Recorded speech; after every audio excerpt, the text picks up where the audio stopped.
ପ୍ରକୃତରେ ଛୋଟ ଛୋଟ ବୈଜ୍ଞାନିକମାନଙ୍କୁ ଦେଖିକିରି ମୋ ମନ ବହୁତ ମାନେ ଖୁସ ଯେ ଆମ ରାଜ୍ୟରେ ବହୁତ ବୈଜ୍ଞାନିକ ଅଛନ୍ତି। ସେମାନଙ୍କ ଆଇଡିଆକୁ ମାନିବାକୁ ପଡ଼ିବ। ଜଣେ ଗୋଟେ କାର୍ ତିଆରି କରିଛି, ସେ ସେନ୍ସର ଲଗେଇଛି। ଯଦି ଏଇଭଳିଆ କାର୍ ତିଆରି ହେଇଯାଏ ଆଉ ଆକ୍ସିଡେଣ୍ଟ ତ ଜମା ହେବନି, କାରଣ ଆଗରେ କ'ଣ ହେଉଛି କ'ଣ ନାହିଁ ସେ ଜାଣିପାରିବେ। ଗୋଟେ ଟ୍ରେନ୍ ଜଣେ ପ୍ରିପେୟାର କରିଛନ୍ତି, ଟ୍ରେନ୍ରେ ଯେଉଁ ଆକ୍ସିଡେଣ୍ଟ ହେଉଛି ଆଉ ହେବନି।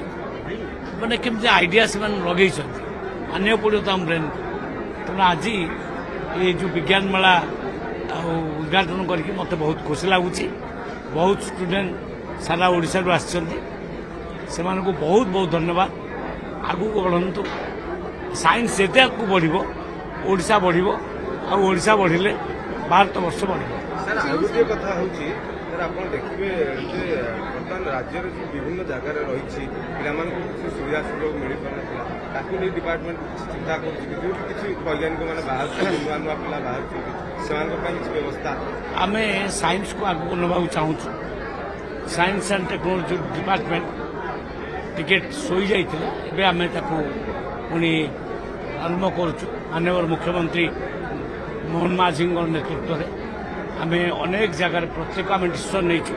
ପ୍ରତ୍ୟେକ ଜିଲ୍ଲାରେ ଗୋଟେ ଗୋଟେ ସାଇନ୍ସ ସେଣ୍ଟର କରିବୁ। ଅନେକ ଜାଗାରେ ପ୍ଲାନେଟୋରିୟମ୍ କାମ ଚାଲିଛି, ଆହୁରି ଅନେକ ପ୍ଲାନେଟୋରିୟମ୍ ହେବ।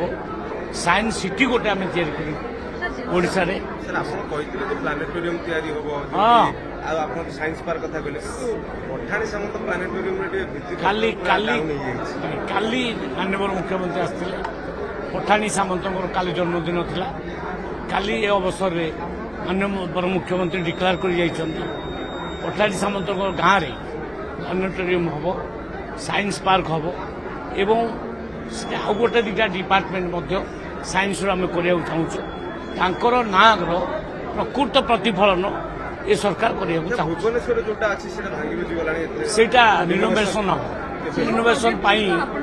ରିନୋଭେସନ୍ ପାଇଁ ଆମର ପ୍ରପୋଜାଲ ଯାଇଛି, ଏ ଭିତରେ ହେଇଛି।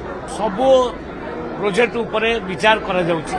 ସାଇନ୍ସକୁ କେମିତି ଆହୁରି ଆଗକୁ ନେବା, ସାଇନ୍ସ ପ୍ରତି କେମିତି ପିଲାମାନେ ଆକୃଷ୍ଟ ରହିବେ, ସେଟା ପାଇଁ ସରକାର ବିଚାର